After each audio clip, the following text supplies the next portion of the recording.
Okay, well, it sounds like we can get started here. Good morning, good afternoon, good evening, wherever you are in the world today. Thank you for joining us for DMZ Chats.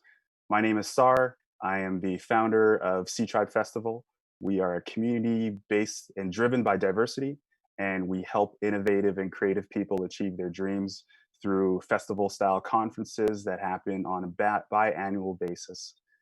I play the lead for the VP Canadian operations for Autonomic, and we are a company that removes the biggest headache when you're trying to build software, which is actually testing it.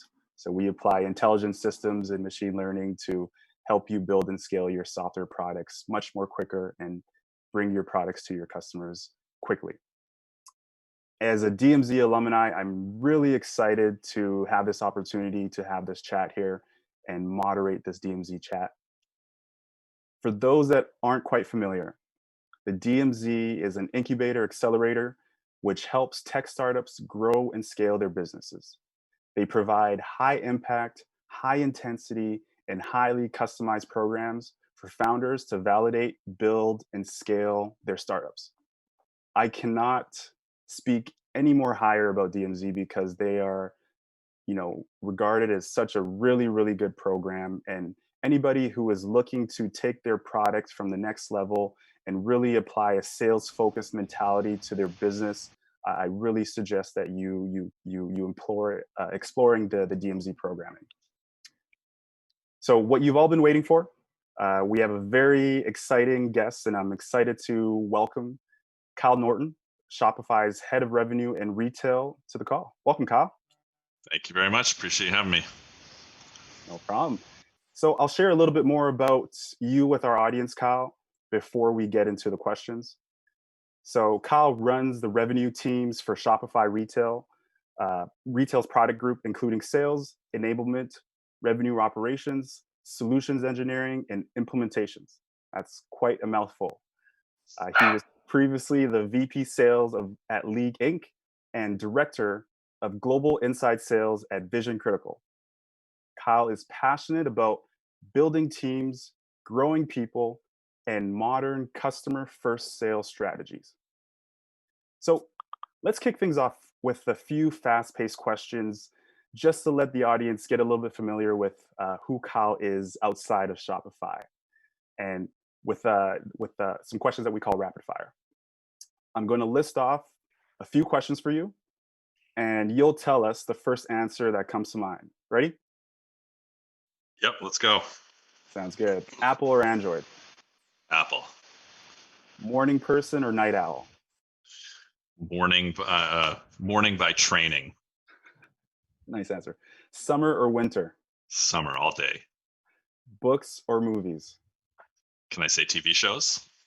Let's roll with it. Vancouver or Toronto? Toronto now. Favorite place to travel? Probably the cottage where I'm at now. Favorite social media platform? Instagram. Name one thing on your bucket list. Solo skydive. Ooh. One book you recommend to the audience. Oh, sales acceleration formula, because that's going to be a topic we talk about today a bunch. Favorite food? Chicken wings. Best part of your job? People. Love it. Thank you for that, Kyle. Now, as the head of retail sales for Shopify, I imagine that you've had quite a busy job over the past few months as the retail sector has had a complete makeover due to the pandemic. So can you explain to us what led you to Shopify and give us a behind the scenes look at what the head of revenue retail of Shopify does? Yeah, so when I was exploring for new opportunities, there were three things really top of mind for me. First and foremost was people. Are there smart, driven, good people to work with, that I had an alignment of values around. So people was really central. Who I was going to be working for sure is a big piece of that. Product, I'm at a point in my career where I feel like I can be picky about the products I go and sell. I've spent time in my career selling more challenging products that didn't add the most value. I worked in a boiler room for 5 years when I was just getting started, so I feel like those days are behind me a little bit. So finding a product that I was passionate about that added a ton of value was really important. And then the third thing was the problems. Like, what are the problems I can go in and solve? Am I going to add a lot of value to the place I'm going, and are those interesting problems that I want to dig into? And Shopify, and particularly the retail product group, it had that in spades. Got to know a lot of the people that I was going to be working with. Shopify's known for great people, and it's known for its values and culture. Product speaks for itself, and the thought of doing a big scratch build, taking a sales team that was just a handful of people. It was like 7 people when I started, and growing that across a bunch of geographies and having an addressable market like we had was a really cool set of problems that I was super eager to dive into. And then the more transactional part of that is my old boss runs sales at Shopify Plus. And so him and I were chatting. He mentioned that Shopify was building a sales team within this product group. And I got introduced and hit it off with my now boss, Ian, and the rest was sort of history. It was a pretty easy decision from there. And for those on the call, I mean, it sounded like you had a interesting pivot point that took you into the technology space. So you mentioned being in the boiler room. What was that transition like? So I spent 5 years at a company selling conferences and events. Like, not a great company, not a great product, but like, man, did you have to sell. And it was a great place to grow up as a salesperson, and wasn't easy, and you really just had to figure things out and get great at the craft, because you couldn't rely on a product to do any of the work for you. So that was a great 5 years. I loved my time. I was really young, so the fact that this was like a bit of a crazy company didn't affect me. It was all fun. I was just having a blast being in sales and sales leadership. And at one point, then I said, okay, like, I really want to get into the technology space. That's where things had been going, and knew that my resume didn't really translate.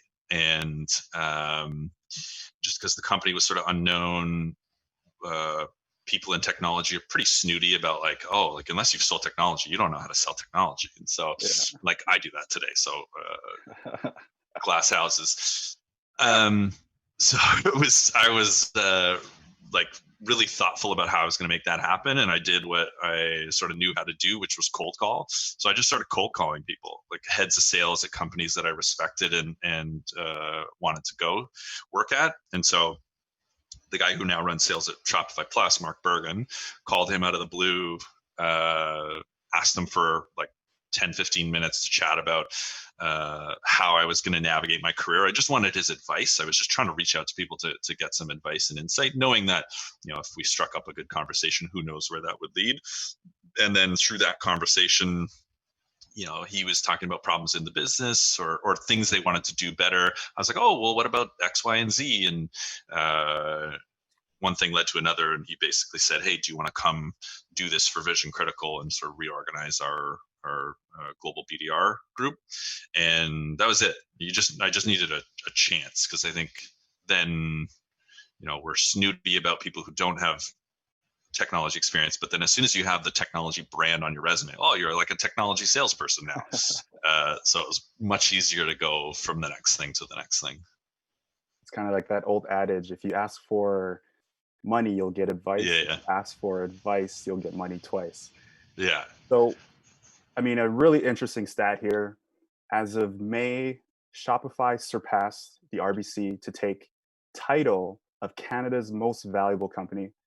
Clearly, that was all you and your team's work. Of course. It's no secret that due to the worldwide pandemic, the mandated shutdown of most retail stores this year opened up a massive opportunity for Shopify to grow in the brick and mortar market.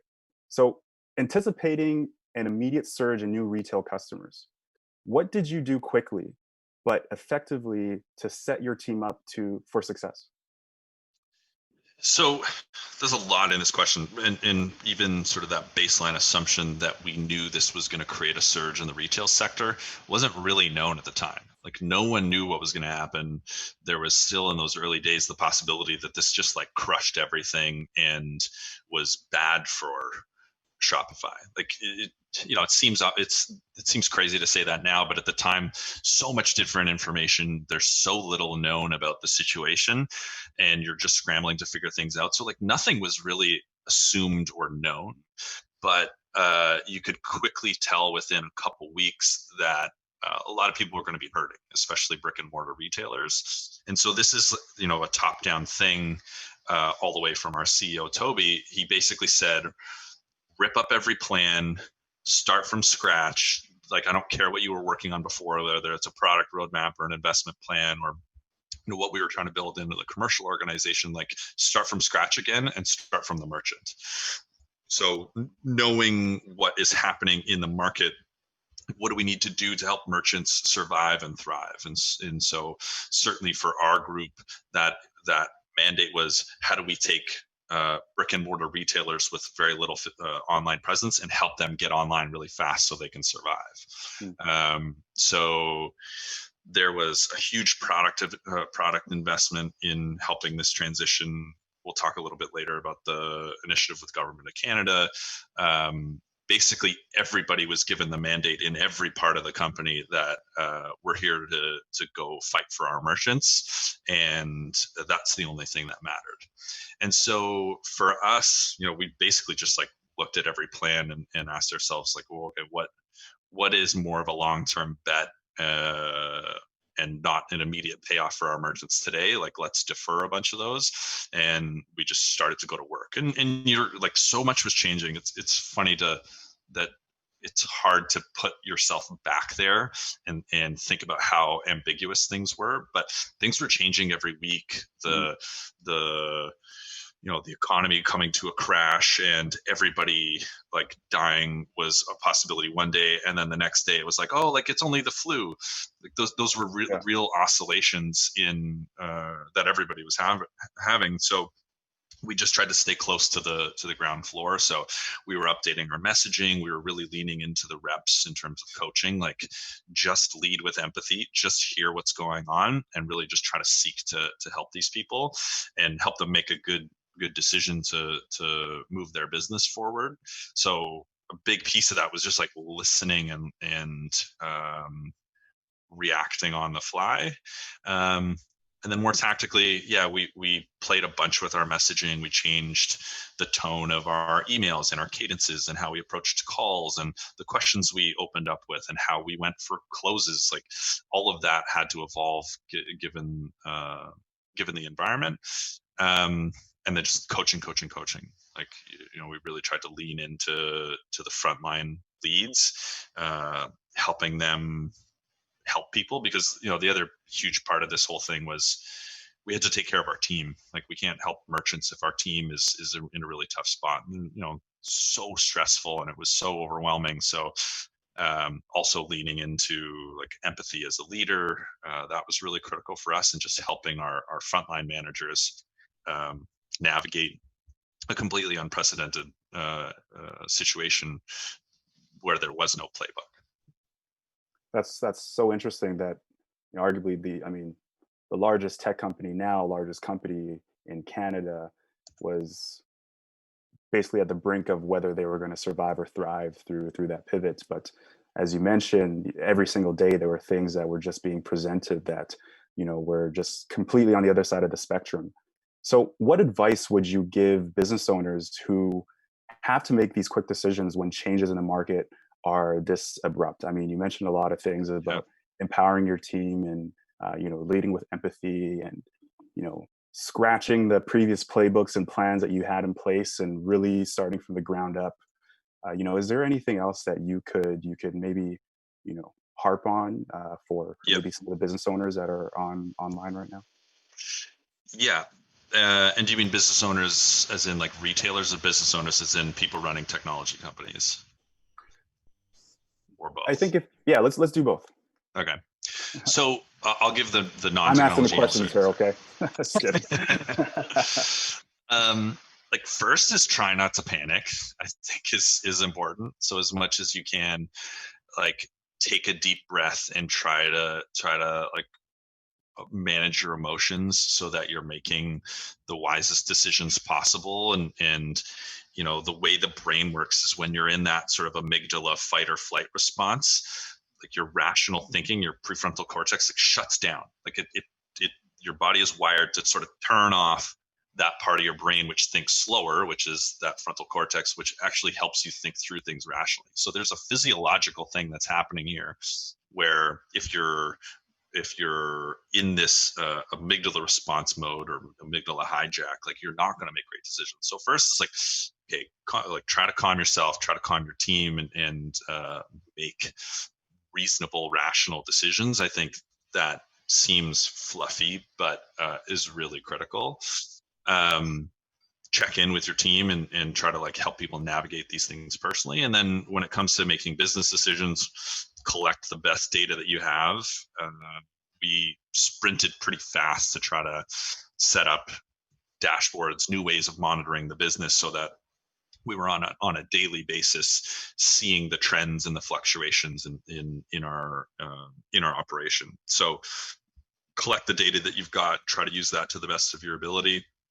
I spoke with a lot of people in my network, so reaching out to other people for other perspectives, and every company is different, so you're not going to rely on one opinion, or you're not going to overly rely on outside voices, but just like having a network of people that you can go to and check in, because there's always somebody that's dealing with what you're dealing with, or has dealt with it in the past. And I believe like community is really important, especially in these situations.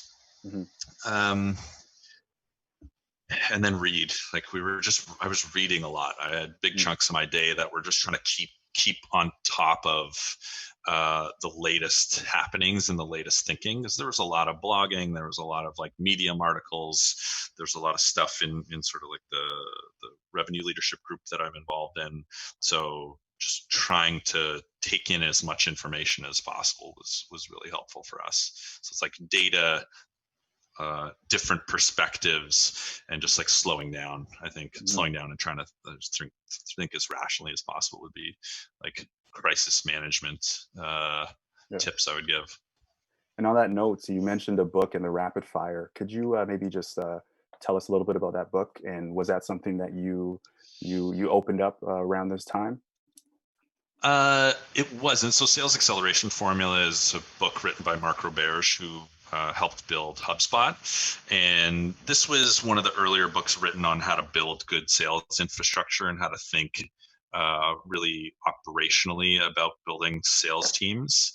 So a lot of that content is now in a lot of different places. People have borrowed and made it their own. Like you'll read blogs and blogs and blogs that are just sort of like a paraphrasing of that book.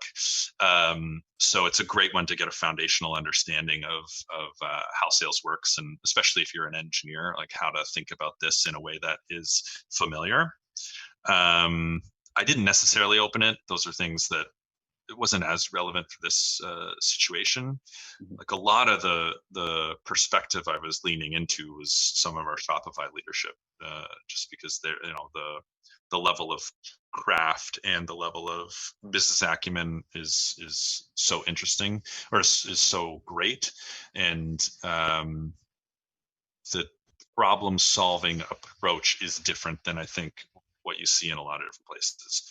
Like it wasn't like, oh, batten down the hatches, think about, you know, your financial runway. I mean, like we're not a startup, so that's not as big of a conversation, but it wasn't like a financially driven conversation. Think about all the ways that you can cut costs and prepare for this thing.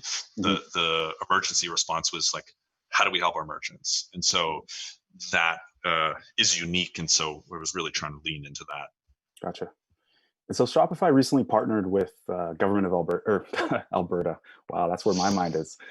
The government of Canada to launch the Go Digital Canada, which aims to bring more small businesses and just help them adapt to the new economy, the digital economy, and do it quickly. So it seems like Shopify is becoming much more than an e-commerce platform here, and having to say in terms of how Canadian residents uh, find that next thing or find that next level of growth.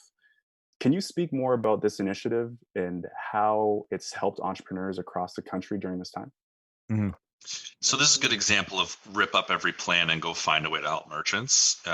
This thing got spun up in record time as a way to help Canadian businesses adapt. And so the components, there's an extended free trial of all the tools. There's a custom learning pathway that the team put together to help people take their business from offline to online.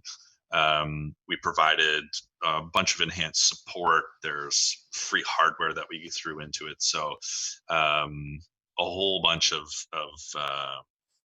great stuff was put into this initiative, and the partnership team and a bunch of exec members were really closely involved in it. So it's been really successful so far. I think a lot of businesses are using this as an opportunity to digitize. And this will have a lasting effect. I think this is a permanent shift that we're going to see in the market. So it was a really cool example of like everything stops but helping our merchants, and this program was something that would have taken like months and months, if not years, to do, and we got done in record time. And then there was a bunch of other stuff that the company did to help these type of merchants. So, we reprioritized the product roadmap. We launched curbside pickup and local delivery in record time. Like there was massive changes made internally in terms of the product vision, which is a cool example of a company like really putting their money where their mouth is, and like big changes were made, which was super cool to see. It was fun to be a part of, especially for how big you guys are, and with everything going on, to make drastic changes like that in your product, and then and enforce it within your market. That's really, really impressive. So was that something that was then adopted globally, outside of Canada? So it's a Canadian program right now, and lots more being done on similar stuff. Yeah, gotcha. So I mean, a sales strategy is very rarely a one size fit all solution. And what works for one company's product might not necessarily work for another's. But I mean, as a seasonal sales expert, from selling for conferences and in the boiler room to now, focusing on working with Shopify, you must have some tried and true tips for what sticks and what doesn't when it comes to selling technology. For our tech startups that are in attendance here today, what advice would you give them, give relatively new companies who are in the process of implementing a sales strategy, or who have started to implement a sales strategy, but maybe it could be breaking, or they may not be getting the results that they're looking for? And where can they maybe start? Yeah. So in the early days, a few things that I think are really important to keep in mind is, like, one, stay laser focused on your customer and tied at the hip with them. So you can't be all things to all people, especially in the early days. Super constrained on resources. You can only do so many things, whether it's building products or investing in go to market. So I think having a pretty specific understanding of the value you provide and who's going to see that value is important, and staying really closely tied to those customers. So I think there's a lot of times an overinvestment in sales early compared to service and customer success, because the greatest snowball effect you can have in your business is a bunch of super satisfied customers that are willing to sing your praises, and that's like the best marketing you could possibly have, whether it's getting on reference calls or speaking about you in the market. Providing real value to customers and treating them really well, I think, is the quickest way to go from a really small handful of customers to a meaningful amount. The other thing I would say in the early days is really critical is knowing where to spend your time, like what type of individuals to spend those resources on. And so as much as we, especially in the early days, craft like these fairly artistically drawn ROI statements and like, this is all the value, this is the return, and how fast you're going to get the payback. Like, that's all great, but like, buyers aren't going to believe it from a startup. Yeah. And the earlier we can sort of understand that, the better. And so the types of people you want to spend time on are not the individuals that are really going to evaluate you on a spreadsheet and make sure the ROI numbers all line up. Like, that's a pretty conservative approach to buying products, and a conservative approach is not going to lead you to doing business with a startup. You need to find change agents. You need to find people who are contrarians in their industry that are going to hear your message and be like, yeah, this market is screwed up. We do need this type of thing. And they have to want to do business with you for more reasons than like a very transactional return. So finding people that agree with your worldview, like you should have some sort of earned secret as a founder and some sort of unique point of view on the market to get that early traction.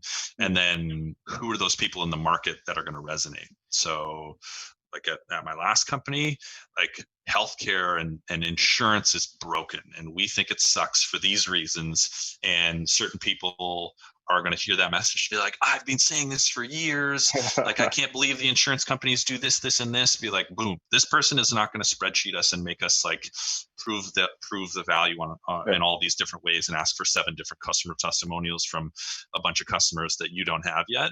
So spending your time on change agents is really, really critical in the early days. And being honest with them. Like, those people aren't necessarily buying your product because they believe it's the best thing for all of these reasons. Like, you're a startup. You're like, there's going to be bugs. Like, there's going to be gaps, and there's going to be things that aren't quite where they need to be. But they have to believe in the vision, and you got to be transparent with them. It's like, hey, this is what we are now. This is what we're building. These are the things we want to change in the industry. Like, and we'd love for you to be a part of it. That's a great way to win those early customers. And then you can translate that to a customer advisory board, and you want to obviously like have them be a part of the product's creation process if you can. Like, let their voice be heard. Those people will then be your evangelists and do way more than you can with like SEO or like a great social presence. Like, customers are the thing that matter. And the other thing I would say in the really early days is just stay involved as a founder in a founding team. Like because I spend a lot of time with startups, and I hear this from a lot of technical founders, is like, when should I hire the VP of sales? When can I get the VP of sales? Like, when can I have them do the thing? Because you know, sales is not a comfortable thing to do, especially if you don't come from that background naturally. Like, it's not a natural thing. And so oftentimes technical founders want to get out of sales as quickly as they can and hire that VP of sales to go figure it out for them, but stay involved. Like, it's people saying no to you in the sales process is the best way to learn like what you can invest in to win deals. No one's going to believe anybody in your company more than the founder. Like, the credibility of a VP of sales versus a CEO or the CTO or the COO is totally different. So I encourage founders to get involved heavily in sales early, stay involved for longer than they would probably like. You know, get out of the transactional stuff. So, you know, you don't need to come to first meetings. You don't need to be sending emails, which you might do in the like bootstrap days, but, you know, come to the big meetings with the big customers, come to hit the road show with your sales team. Sometimes I think that goes a long way. So you mentioned something. I mean, you said that sales is kind of an inorganic process, but I mean, wouldn't you say that, you know, every single day that we wake up, we're selling ourselves, right? Whether it's that new career transition that we want to do, or it's, you know, that next girlfriend or boyfriend that we want to meet or talk to, you know, that's kind of aligns with a little bit of sales mythology in terms of kind of, you know, opening and closing to some degree, right? So can you maybe expand a little bit on maybe your contrarian viewpoint to how sales is a little bit more inorganic for people? So I do agree with your point, and Daniel Pink has a great book called To Sell Is Human that talks about this, and it's a bit of a reframing. You know, everything we do is sales, so get comfortable doing sales as a craft.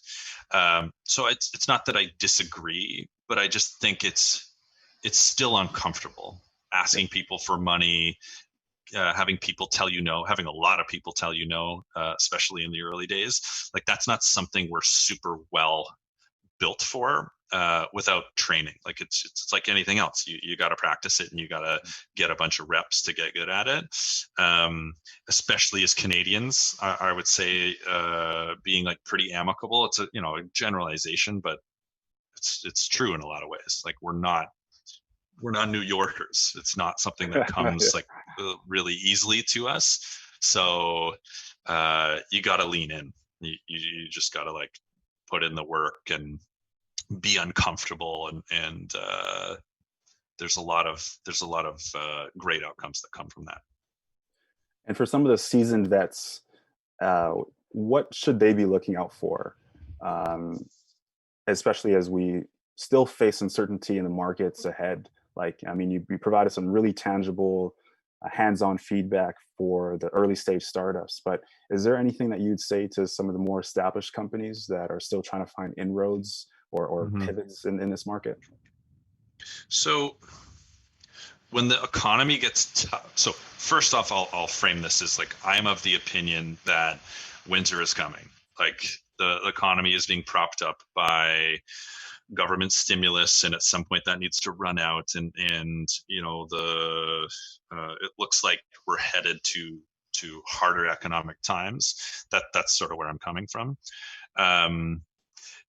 And I think when things get really challenging, the fundamentals matter even more. Like it's not like a different set of things that are all of a sudden important, but we just can't get away with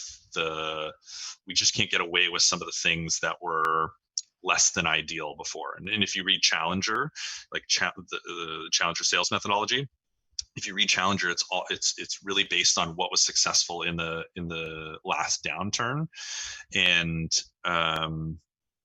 those principles still hold true in a good economy. So what makes you a great salesperson? Do you have an opinion, and can you share stuff that's insightful to your customer, and be seen as more than just like a salesperson? So can you teach the buyer something? Can you tailor your product to be really closely aligned with what the customer needs? And can you take control of a sales cycle? Like that's the framework from Challenger, and that is still true today. Can you teach? Can you tailor? And can you take control? So I think the basics become even more important, and you're going to see where all the cracks are in your business as things get tougher. Like you're going to see, like, does your product really add value? Do people really see a massive benefit from doing business with you? Or is this one of the line items that they're like, yeah, it's pretty good, but we could live without it? Mm-hmm. And I think asking yourself those tough questions is important to do now versus later, because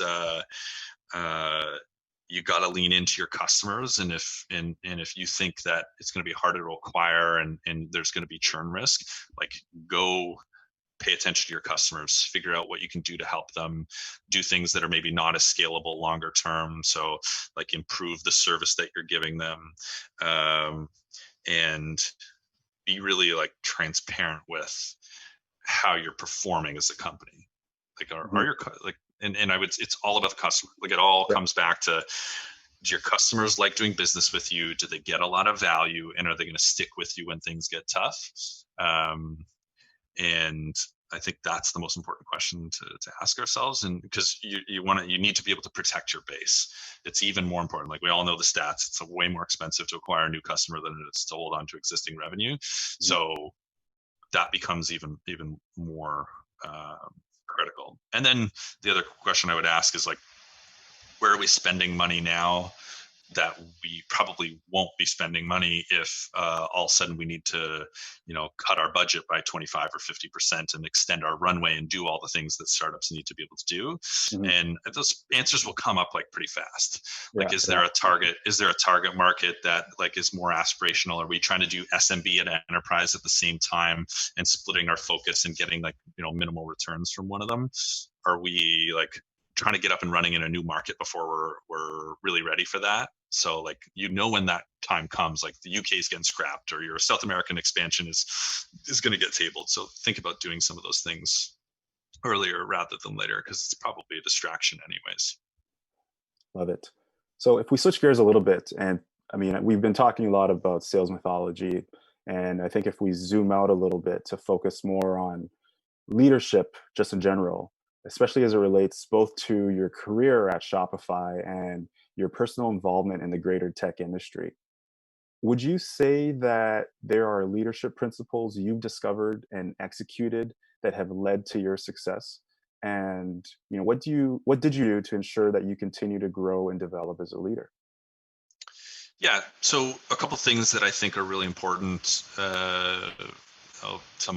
to my growth to here, and just how I think about building great teams. Like, one is servant leadership. I would say that's probably the most important principle I have, and it answers a lot of questions. Like, you don't need to go read 100 leadership books if you truly have a servant leadership mentality, and you really are on a day-to-day basis thinking about how you can invest in your team consistently and enthusiastically, and helping them advance as people. And especially in sales, you see this mentality a lot, that like a salesperson is coin operated and they're only valuable to me in terms of the revenue they generate, and like, I'm going to discard them and hire new ones. Like, there's quite a transactional relationship that you see in the sales realm.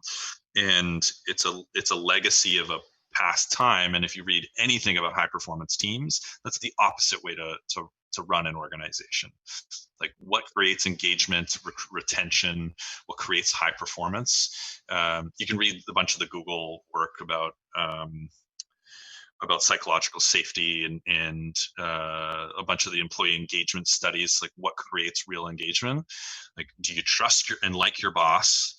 Do you believe in the mission? Are you learning and growing? Do you see a career path? And do you think that, and do your values align with the values of the company?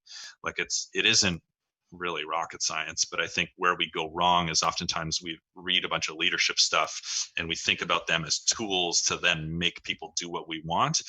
And it's all about the business outcome. And we forget that it's like, well, what if I thought first from the employee's perspective? Like, what do they really want?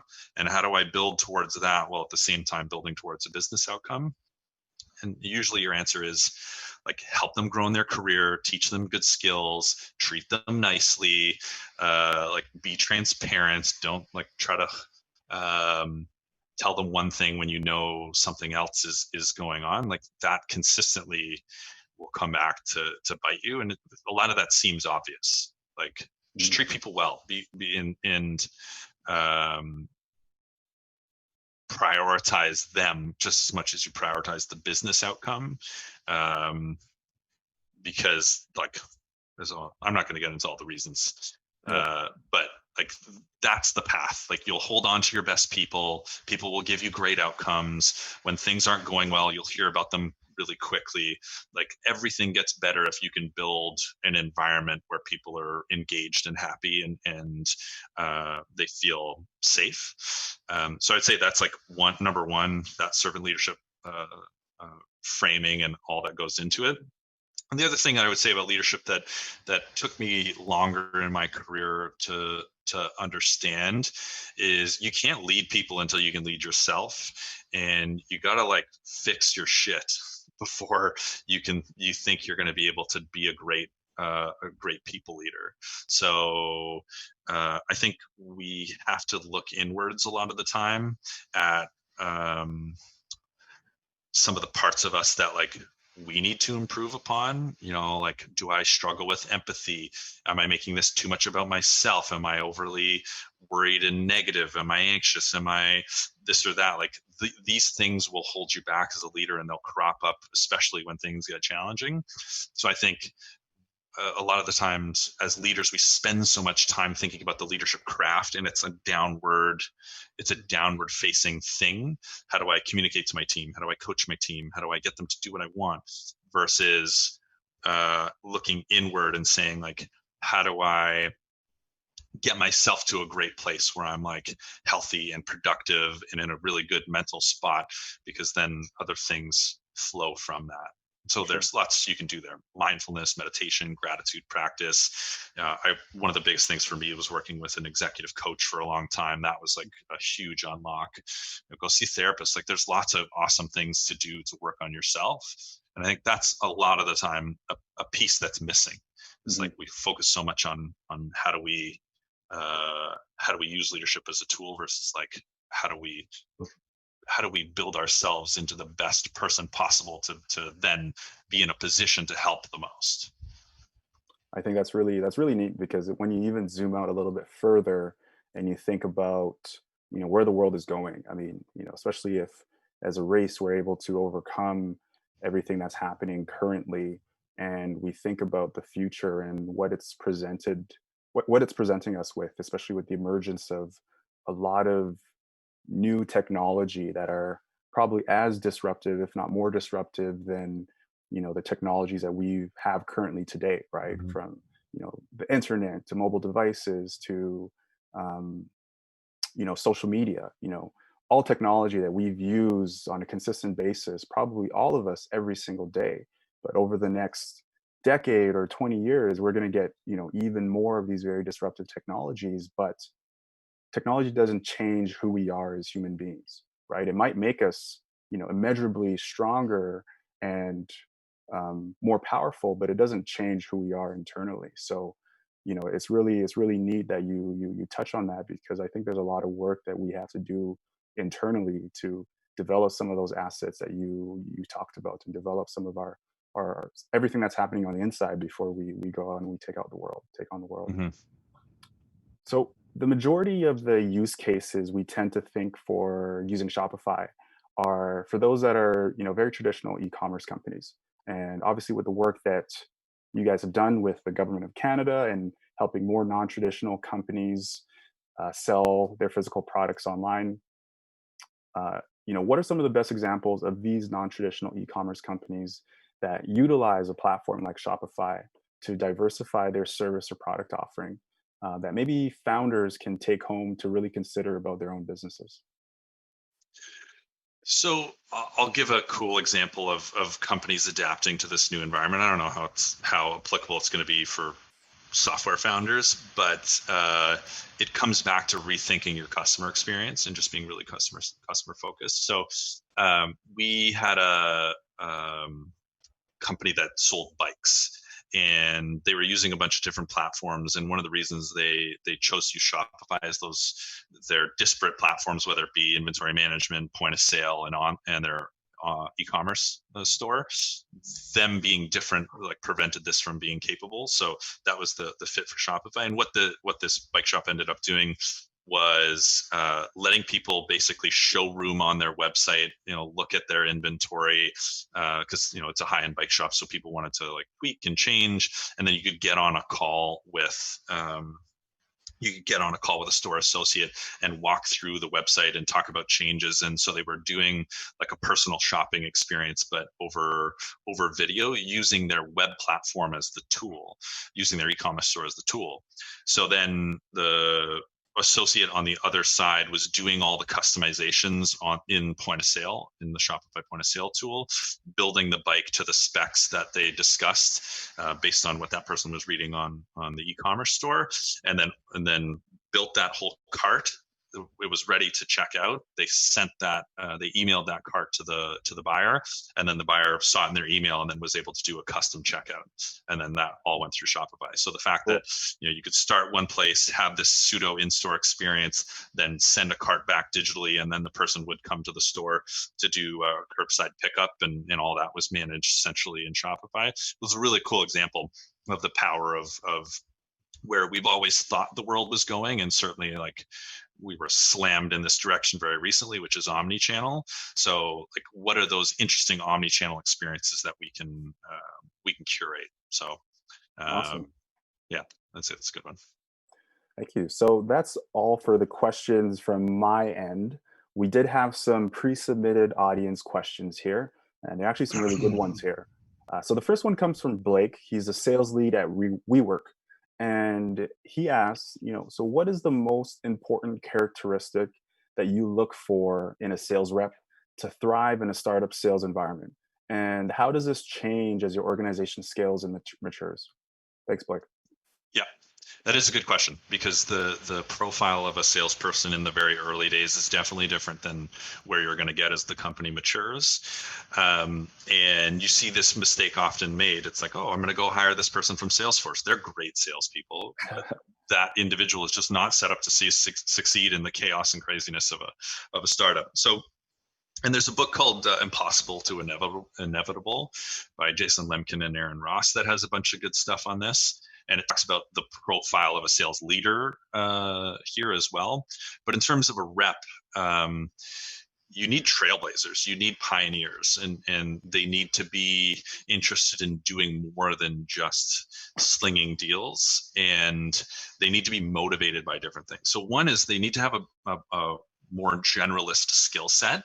So have they done like some growth marketing when they were in university, and did they take like an operations role at some point after school? Like oftentimes as hiring managers and sales, like we just want to see sales. And if they've done a bunch of different things, sometimes that can be a knock. It's like, well, do they want to be in sales long term? Have they built enough craft? But those are actually really interesting people for you to have on the team in the early days. So one, a more generalist skill set is great. But I think the even bigger piece is aligning on what you can provide and what this person wants. So if my main motivation is compensation and I'm in sales to make money, and my driving force is like I like sales because I eat what I kill and I'm very financially motivated, that's not going to be a great person to have at the in the infancy of a sales org, because they're just going to be they're going to be a headache, because you're never going to be able to pay them as much as they want, because your product's new and new products don't sell as much as you want, and we're going to set the quotas too high, and we do all the things. And like that's not the unique employee value proposition of a startup. The unique value prop is you get to work with the founder. You get to do all sorts of cool creative things outside of your sales role. You get to like make your own decks and try and tweak things. You get to be in meetings that you're like super unqualified to be in. Like those are the cool things about being at a startup. And I think it's really critical. So one, it's you identify those things. So what are the skills? And the skills are going to change by product and by segment and your buyer, but the motivations is really critical. And then and once you're clear with like what your offer is, you got to be super transparent. And so at League, I would have this every single interview would be like me almost trying to scare them off at the end, because it's like, hey, I just want to let you know, like, especially because League had such a shiny reputation in the market, and it was like a hot buzzy company, but it was important for me to be like, by the way, this is going to be really hard. We're selling a product in a complex, challenging space to hard buyers, and it's new. So like, don't come here thinking that you're just going to like be crushing your numbers and like that's your primary thing. Like you're coming here because it's going to be a really interesting journey. There's a bunch of smart, motivated people, and you're going to learn a ton. But the priority has to be like these things. And if you can just be, you're going to lose candidates. Yeah. And you're going to be like, oh man, like I think I scared this person off. I made it seem like it was going to be too hard, or like I oversold that it was about learning and growth versus like I undersold the money. You never wanted to hire that person. Yeah. The person that like opts out or is scared by that, they were gonna crumble anyways. Mm-hmm. So you did not miss out. That person wouldn't have thrived. And as the organization scales and matures, what are some of those characteristics that you're looking for? So then you can get to a more sales-centric scorecard. So like the typical things that you're going to read in a bunch of the sales books. So are you a good listener? Are you coachable? Do you have a history of success? So like when you do things in the past, are you good at them? And, a track record in sales is great, but if you're a a younger company and you're not paying a whole ton, then you're hiring less experienced people. Like, where do you see the history of success? For me, it's like, I don't care if it was tuba or you were the captain of the soccer team or you were the head of debate club. Like, I just wanted to see when you did stuff, were you good at it? and because that shows me like you've got grit, resilience, you understand how to learn things. It probably involves a lot of practice and a lot of seeking feedback. Like, there's a lot of things that you learn by that. And I think the thing that never changes is a growth mindset. So even as you're sort of like Series B, C plus, the growth mindset's still really important because it's like not steady state yet. So you need people that really want to learn and develop and grow. Because things will continue to change in your company, and in general, those are the people that you want in your organization, anyways. Mm-hmm. People that just like love to get better at stuff and love to learn. Like that's a core Shopify pillar, which I like agree with so much. It's like that adaptability quotient, right? You know, your ability to adapt to change and succeed and thrive with change. Anti-fragility. Like if everybody hasn't read Anti-Fragile by Nassim Taleb, like go read that. You don't need to read the whole thing. He repeats himself a lot, but you'll get the picture. So our second and final question from Zaid, he's a consultant at McKinsey, who asks, being in a sales-focused environment, you know, there are obvious sales type culture and motivation that comes with working with your colleagues in person. And with this new digital world, and Shopify announcing a permanent work from home model, how do you continue to inspire that culture to keep your team motivated to best perform? And how can small and medium-sized businesses on this call adapt to some of those strategies from their own team? So I could go on about a 20-minute rant on this question. We got 8 minutes. I know, I noticed. So sales culture is something that like I think and talk a lot about.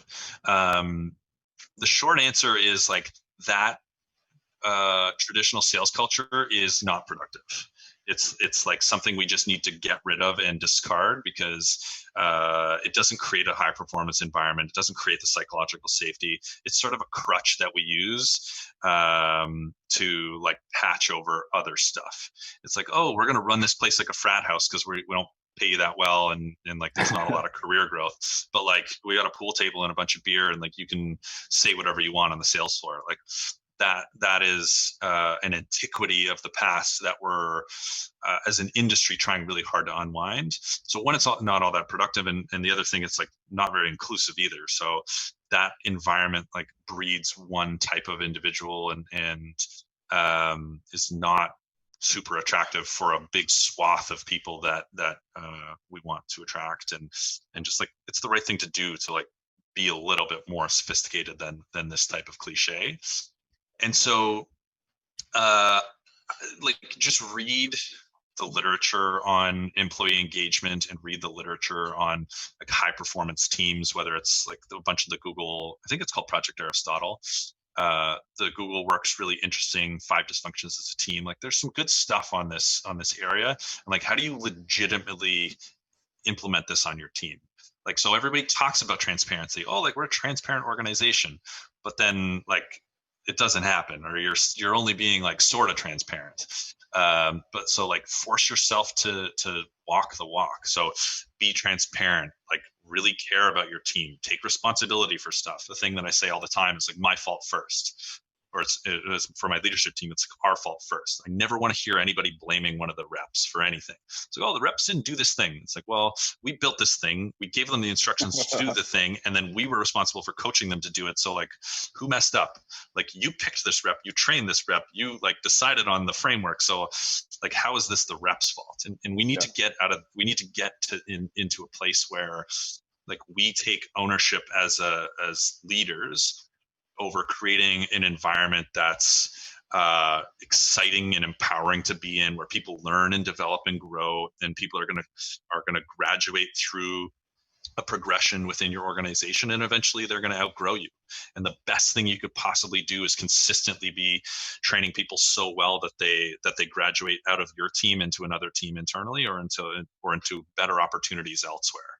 Because if you can build that type of organization, that type of a learning organization, then you'll always be able to create really great talent, and people won't want to leave. Like that's a unique place to be, versus like the cliche is like, oh, I heard this person's interviewing, like what a traitor.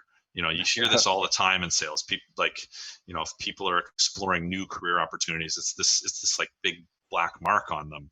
It's like, no, like I tell my leaders this all the time. It's like, you should be evaluating your market value constantly. If a recruiter reaches out about a cool opportunity, take the meeting, go meet with the CEO. It's like, you should know your value in the market so that I can get you what you're worth here. And you're confident every month, every quarter, that this is like the best possible place for you. You should like, it's this mentality of, I want to win you over every month. Yeah. I want you to know what's out in the market. And I want you to be like, you know what, but like, I really trust my boss, and I love our mission, and everybody treats each other really well, and I'm learning a lot, and I'm getting cool opportunities. Like that's what creates engagement. That's what creates like high performing teams, versus like, oh, I get to go out for beers with my buddies who I work with constantly. Like, that's not that sustainable. And again, like, when things get hard, then you see what's real. And so when you're forced to be remote, like, did your team implode? Like, my team kicked it into high gear. Like, people are having a good time. Not that it was easy, but like, we didn't have a productivity slowdown. Everybody's activity was still high. The performance was great. The mood was good. And like, we were making lots of changes. So like, I think it's a good stress test of like what type of an environment you've actually built. I'll end my rant there because I could keep going.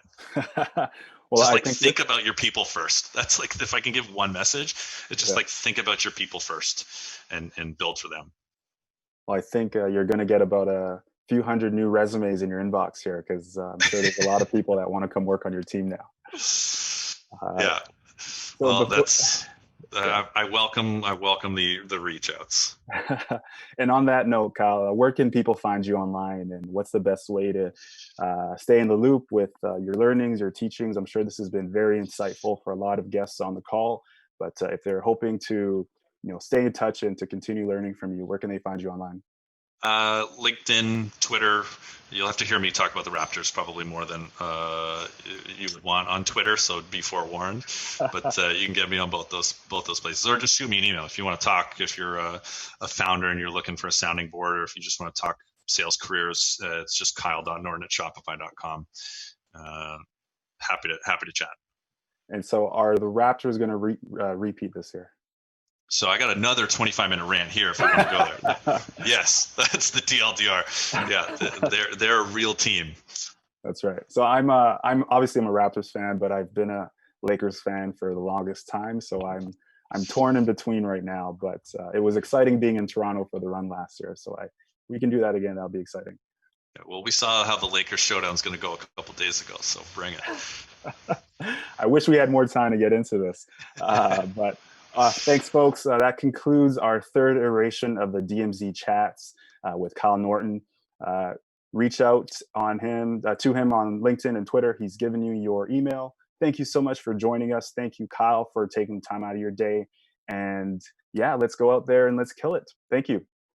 Thanks, everybody.